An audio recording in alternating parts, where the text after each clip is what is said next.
Eu falei que a gente ia voltar e a gente voltou. E que bom que você voltou também. Pastor Hernandes penteou o cabelo. Pronto. Agora você tá bonito demais, homem. Desse jeito assim, como é que vai concorrer com você? Eu botei uma gravatinha hoje para combinar com o senhor. Você tá muito elegante, parabéns. Muito viu? obrigado. Eu acho que tudo isso merece um like seu nesse vídeo, não Pronto. merece? Já comecei apelando, mas Pronto, tá vendo? se inscreva aqui no canal, pessoal. Vamos ajudar a crescer essa comunidade, né? E o Trocando Ideias aqui no YouTube. Já já a gente volta.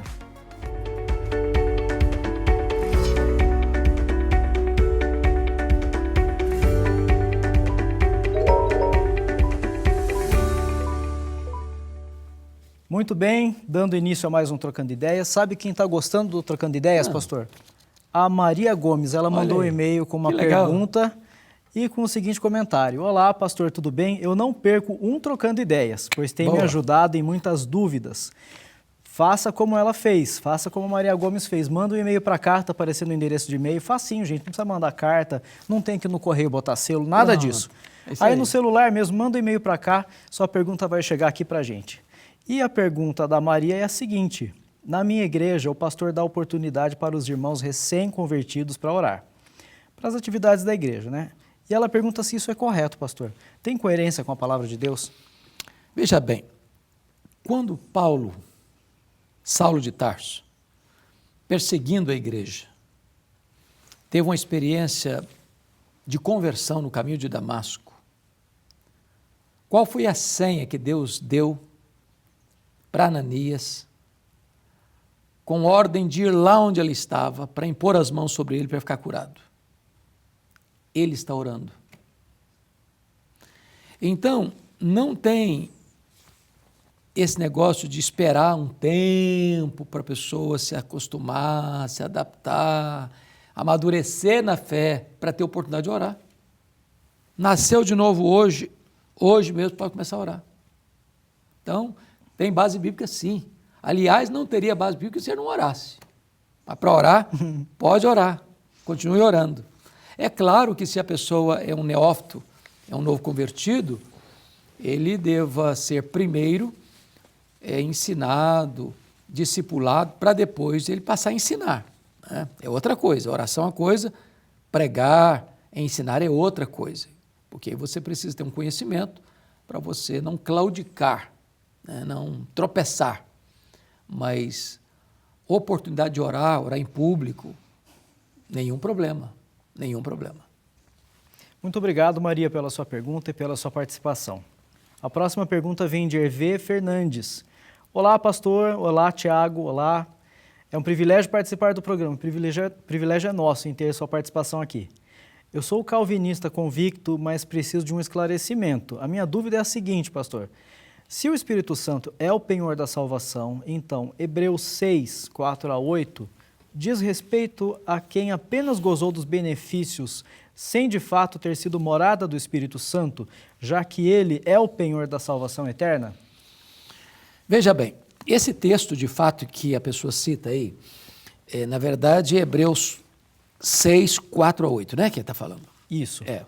É um dos textos mais complexos, Tiago, da Bíblia. E tem sido, alguém disse, uma espinha na garganta dos hermeneutas, dos exegetas, dos intérpretes. Porque parece que ele está contradizendo o ensino geral das Escrituras. Parece que ele está dizendo que é possível uma pessoa estar salva e cair da graça e se perder. Então, qual é uma regra de ouro da hermenêutica, da ciência da interpretação? Primeiro, a Bíblia explica a Bíblia.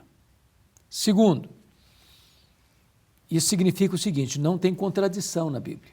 Segundo, você explica um texto complexo à luz de um texto claro, e não um texto claro à luz de um texto complexo. Terceira regra, você precisa examinar o contexto, porque de repente a resposta à pergunta está no próprio contexto. E esse é o caso. Por exemplo, vou ler o versículo seguinte ao texto mencionado. Hebreus 6, 9. O que está escrito aqui? Quanto a vós outros, todavia, ó amados, estamos persuadidos das coisas que são melhores e pertencentes à salvação. Olha aí. Portanto, ele não está se referindo aqui no 4-8 a pessoas salvas.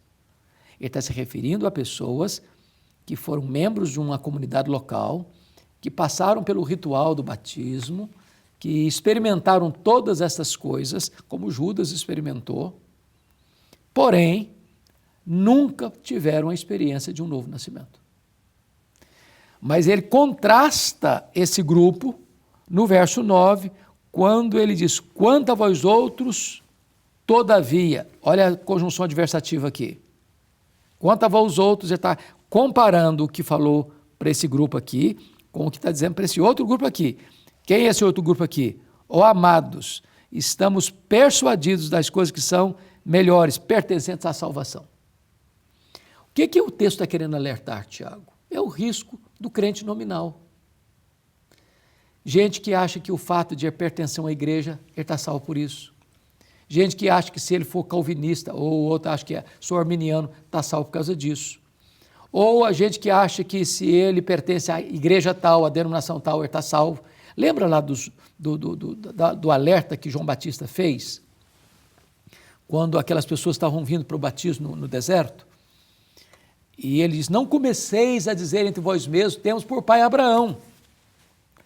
É a falsa confiança numa base rota, ou uma confiança numa base rota.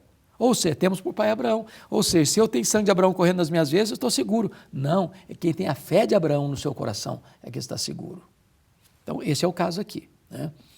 Nós só podemos ter segurança da salvação mediante a experiência do novo nascimento, através de uma vida de santificação, uma vida de frutos que atestam em quem de fato nós cremos, para que a pessoa possa ter garantia de salvação. Então tem dois perigos. Primeiro, é estar salvo e achar que não está. Segundo, é achar que está salvo e não está. A falsa segurança. Precisamos permanecer na verdade, sempre examinando o nosso coração, porque o Espírito de Deus testifica com o nosso espírito que de fato nós somos filhos de Deus. Obrigado, pastor. É um privilégio. A última pergunta do programa de hoje nos foi enviada pela Carmen Lúcia e ela diz o seguinte: pastor, eu tenho transtorno bipolar. Será que um dia eu conseguirei ficar sem o remédio, já que eu sou cristã? Veja bem, Tiago, eu não posso dar essa resposta para essa irmã, é um médico que deveria dar, né? Eu tenho minhas limitações no campo da ciência médica para dar uma resposta dessa. Mas deixa eu dizer algo, há doenças na nossa vida que elas são doenças que vão talvez passar a vida inteira, você vai lidar com ela. Por exemplo, eu tenho problema de pressão alta, problema de histórico familiar, eu tomo remédio todo dia. Tomando o remédio, aparentemente, estou muito bem. Mas se eu não tomar o remédio, eu vou ter problema.